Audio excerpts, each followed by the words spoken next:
Hello everyone, स्वागत है आपका अपनी एसके ट्यूशन क्लासेस में। और मैं लक्ष्मी और मैं आपको पढ़ा रही हूँ नर्वस सिस्टम। कल वाली क्लास में हमने मिड ब्रेन का पार्ट कंप्लीट कर लिया था। आज हम हाइंड ब्रेन का टॉपिक स्टार्ट करेंगे, जिसके अंदर हम हाइंड ब्रेन के बारे में पढ़ेंगे। जिसने हमारी सेकंड क्लास अटेंड करी थी उनको पता है कि हमने पार्ट्स ऑफ ब्रेन का क्लासिफिकेशन पढ़ा था। उसमें फोर ब्रेन हमने कंप्लीट कर लिया है, मिड ब्रेन भी हमारा कंप्लीट हो गया है। और आज की क्लास में हम हाइंड ब्रेन स्टार्ट करेंगे, जिसको रोम्बोसिफेलिन भी बोलते हैं। हाइंड ब्रेन टू पार्ट में डिवाइडेड है, मेटेनसिफेलिन, माइलोसिफेलिन। मेटेनसिफेलिन में पोन्स, सेरिबेलम, माइलोसिफेलिन में मेडुला ऑब्लैंगटा। तो आज हम हाइंड ब्रेन वाला पार्ट स्टडी करेंगे।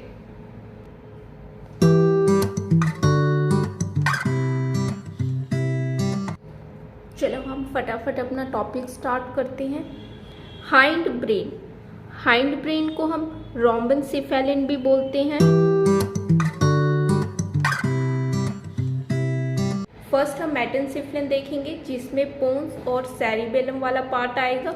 उसके बाद माइलोसिफेलिन है, जिसके अंदर मेडुला ऑब्लैंगटा आएगा।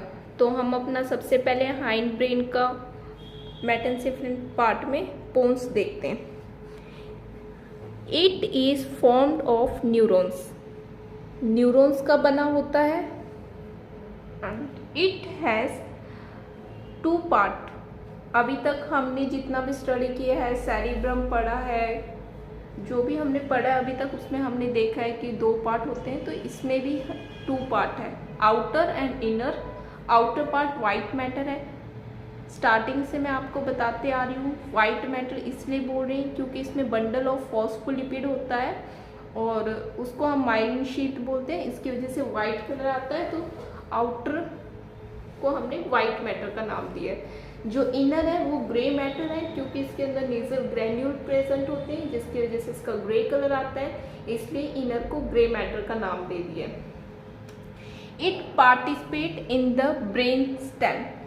तो जिसने मेरी पीछे वाली क्लास अटेंड करी है तो उसको पता है कि हमने ब्रेन स्टेम के बारे में पढ़ा था। हमने देखा था कि जो ब्रेन स्टेम है वो से बनता है, जिसके अंदर तीन ऑर्गन आ जाते हैं, मिड ब्रेन, पोन्स, मेडुला ऑब्लैंगटा। तो ब्रेन स्टेम में तीन पार्ट आते हैं जिससे वो ब्रेन स्टेम बनता है। ब्रेन स्टेम के अंदर आएगा mid brain, pons, medulla oblongata. इसलिए यहाँ पे कह दिया है it participate in the brain stem.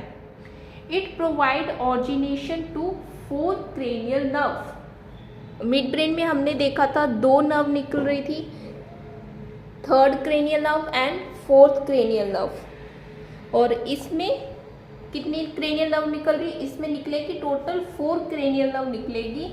कौन कौन से निकलेगी? 5th cranial nerve, 6th cranial nerve, 7th cranial nerve, 8th cranial nerve. मैं आपको बार बार बोल रही हूँ, सारे टॉपिक इंटरलिंक्ड है। जब तक हम पहले वाला नहीं समझेंगे हमें आगे का कुछ भी समझ में नहीं आएगा। इसलिए मैं सारी क्लासेस सीक्वेंस में डाल रही हूँ ताकि आपको कोई प्रॉब्लम ना आए। सीक्वेंस में आप स्टडी करें ताकि जो भी वर्ड आगे यूज हो रहा है तो आपको पता हो कि इसका मीनिंग क्या है। तो ये हमें याद रखना है कि मिड ब्रेन से दो निकल रही थी, क्रेनियल नर्व थर्ड और क्रेनियल नर्व फोर्थ। और इसमें से 4 क्रेनियल नर्व निकलती है। 5th क्रेनियल नर्व, जिसको हम ट्राइजेमिनियल नर्व बोलेंगे, और आगे हम ये डीप में पढ़ेंगे सारी नर्व। तो अभी कंफ्यूज नहीं होना है कि इसका क्या यूज है, ये क्यों यूज आती है। अभी नर्वस सिस्टम के अंदर ही क्रेनियल नर्व का पूरा एक टॉपिक आएगा। 6th क्रेनियल नर्व को एब्ड्यूसेंस नर्व बोलेंगे, 7th क्रेनियल नर्व को फेशियल नर्व बोलेंगे, 8th क्रेनियल नर्व को वेस्टिबुलो कोक्लियर नर्व बोलेंगे। तो इसके अंदर से, पोन्स के अंदर से 4 क्रेनियल नर्व ऑरिजिनेट होंगे। It has PMC centre. Very very important question, यहां से डायरेक्ट क्वेश्चन आएगा कि पीएमसी सेंटर कहाँ पे होता है। तो हमें लिखना है पोन्स के अंदर पीएमसी सेंटर होता है। पीएमसी का फुल फॉर्म क्या है? Pontine micturition centre. तो ये याद रख लो, पोन्स के अंदर होता है पीएमसी सेंटर। पीएमसी का फुल फॉर्म है pontine micturition centre. This centre control function of urination. और पीएमसी सेंटर का रोल क्या है, फंक्शन क्या है, इसका काम है यूरिनेशन को कंट्रोल करना। तो सेकंड देख लेते हैं और कौन सा सेंटर होता है। It has accessory respiratory centre.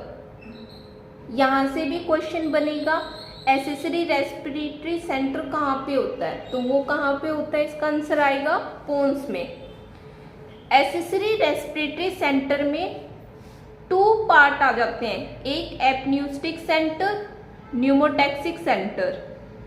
Apneustic centre क्या होता है, it stimulate the inspiratory centre. Inspiratory centre को स्टिमुलेट करेगा। इंस्पिरेटरी मतलब जो इंस्पिरेशन में यूज होएगा, सांस लेते हैं हम उसको क्या बोलेंगे, इंस्पिरेशन। तो ये इंस्पिरेटरी सेंटर को स्टिमुलेट करेगा। So depth of respiration become increase, deep respiration will occur. तो इंस्पिरेटरी सेंटर को स्टिमुलेट करेगा जिससे रेस्पिरेशन की डेप्थ इंक्रीज होएगी और डीप रेस्पिरेशन होएगा। और सेकंड है pneumotaxic centre, it stimulate the expiratory centre. ये एक्सपीरेटरी सेंटर को एक्टिवेट करेगा। एक्सपीरेटरी का मतलब होता है एक्सपीरेशन। इंस्पिरेशन का मतलब हो गया कि हम सांस ले रहे हैं, एक्सपीरेशन का मतलब है हम सांस छोड़ रहे हैं। तो जो हमारा सांस छोड़ने वाला सिस्टम है उस पर वर्क करेगा, उसको स्टिमुलेट करेगा। So it increase acceleration and decrease inhalation. तो ये एक्सीलेशन को इंक्रीज करेगा और इनहेलेशन को डिक्रीज करेगा। Also affect rate of respiration, जिसकी वजह से रेट ऑफ रेस्पिरेशन भी अफेक्ट होएगी। Shallow respiration will occur, decrease depth. अब हम सांस छोड़ेंगे तो इसका मतलब शैलो रेस्पिरेशन होएगा, धीरे, और उसमें डीप रेस्पिरेशन हो रहा था। हम सांस ले रहे हैं तो उसमें डीप रेस्पिरेशन। तो मतलब ये आप डायरेक्ट याद कर लो, एक्सेसरी रेस्पिरेटरी सेंटर होता है पोन्स में, उसके 2 पार्ट है, apneustic centre, pneumotaxic centre. Apneustic centre inspiration का सेंटर है, न्यूमोटैक्सिक सेंटर एक्सपीरेटरी सेंटर है। एपन्यूस्टिक सेंटर डीप रेस्पिरेशन में हेल्प करेगा, न्यूमोटैक्सिक सेंटर शैलो रेस्पिरेशन में हेल्प करेगा। ओके, चलो हम अब आगे सेरिबेलम देखते हैं। मेटेनसेफलन में 2 पार्ट थे, पोन्स और सेरिबेलम। पोन्स के हमने इंपॉर्टेंट पॉइंट देख लिए हैं, अब हम सेरिबेलम देखेंगे। या आप डायग्राम भी देख सकते हो, ये पोन्स का डायग्राम है। ऊपर एपन्यूस्टिक सेंटर होता है जो इंस्पिरेशन में हेल्प करेगा, ये नीचे न्यूमोटैक्सिक सेंटर है जो एक्सपीरेशन में हेल्प करेगा। चलो अब हम अपना सेरिबेलम स्टार्ट करते हैं।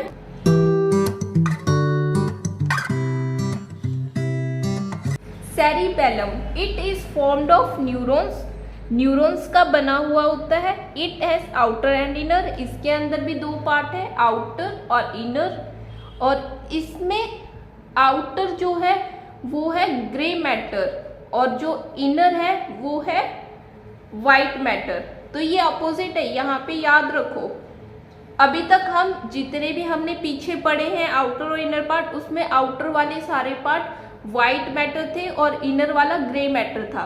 अब सेरिबेलम में आप ये याद रख लो, सेरिबेलम में आउटर वाला ग्रे मैटर होता है, इनर वाला वाइट मैटर होता है। जो सेरिबेलम का इनर पार्ट है उसके अंदर बंडल ऑफ फॉस्फोलिपिड होता है, माइलिन शीट होती है जिसकी वजह से white colour. Outer grey matter, उसके अंदर नीजल ग्रैन्यूल्स होते हैं। और सेरिबेलम के 2 हेमिस्फीयर हैं, ये हमने पहले भी पढ़ा है। जिसने सारी क्लासेस अटेंड करी है उसको पता है कि ये अब सेकंड टाइम आ रहा है। सेरिबेलम के 2 हेमिस्फीयर है, right hemisphere, left hemisphere. A fold of dura matter divide the cerebellum into 2 hemisphere. It is called falx cerebelli. जिसने हमारी मेनिंजिस वाली क्लास अटेंड करी है उसको पता है कि हमने उसमें मेनिंजिस में पढ़ा था ड्यूरा मैटर डिवाइड करता है। अगर सेरिब्रम को डिवाइड करता है तो उसको हमने फॉक्स सेरिब्राई का नाम दिया था, और सेरिबेलम को डिवाइड करता है तो उसमें फॉक्स सेरिबेली का नाम दिया है। तो इसमें क्या है, ड्यूरा मैटर का फोल्ड होता है जो सेरिबेलम को दो पार्ट में डिवाइड कर देता है, राइट और left hemisphere. Both hemisphere are connected by the tuft of neuron is called vermis. तो इसके अंदर क्या है, सेरिबेलम है, दो पार्ट में डिवाइड हो गया, राइट और लेफ्ट, तो उसको हमने फॉक्स सेरिबली का नाम दे दिया। और उसके अंदर जो एक न्यूरॉन का गुच्छा होता है, न्यूरॉन है आपस में चिपके हुए बहुत सारे न्यूरॉन्स, और उसकी वजह से ये जुड़ा रहता है। राइट सेरिबेलम और लेफ्ट सेरिबेलम का जो हेमिस्फीयर है ये जुड़ा रहेगा आपस में, तो इसको हमने नाम दिया है वर्मिश। और ये पीछे भी आया था, जो सेरिब्रम में जो टफ्ट ऑफ न्यूरॉन था उसको हमने नाम दिया था कॉर्पस कॉलेसम को, और जो सेरिबेलम में टफ्ट ऑफ न्यूरॉन है उसको हम बोल रहे हैं वर्मिश। तो ये इंपॉर्टेंट पॉइंट है, तो आपको याद रखना है। और अब हम देख लेते हैं सेरिबेलम के फंक्शन क्या होते हैं। It maintain coordination in the muscle movement, coordination में हेल्प करेगा मसल मूवमेंट में। जब हमारी मूवमेंट होएगी तो उसके अंदर कोऑर्डिनेशन में हेल्प करता है। यहाँ से भी क्वेश्चन आता है, डायरेक्ट क्वेश्चन आता है कि कोऑर्डिनेशन में कौन हेल्प करता है, तो उसके अंदर हमारा आंसर आएगा cerebellum. It maintain balance of the body, balance maintain करेगा। अगर हम खड़े हो रहे हैं तो उसमें हमारा बैलेंस मेंटेन करेगा, जिसकी वजह से हम खड़े हो पाएंगे। कोऑर्डिनेशन में हेल्प करता है, बैलेंस में हेल्प करता है। The vestibular branch of 8th cranial nerve provide support to the cerebellum in maintaining balance of body। तो ये भी इम्पॉर्टेंट है कि इसमें 8th cranial nerve होती है जो कि बैलेंस में हेल्प करती है, सेरिबेलम को सपोर्ट प्रोवाइड करती है जिससे बैलेंस में हेल्प मिलता है। 8th cranial nerve हेल्प करती है बैलेंस में। हाइंड ब्रेन का हमने मेटेनसिफिलिन पार्ट देख लिया। मेटेनसिफिलिन पार्ट में हमने पोन्स और सेरिबेलम पढ़ लिया। अब माइलोसिफिलिन है उसका, जिसमें वो डिवाइडेड था, तो इसमें एक पार्ट आएगा मेडुला ऑब्लंगटा। मेडुला ऑब्लंगटा हम देख लेते हैं।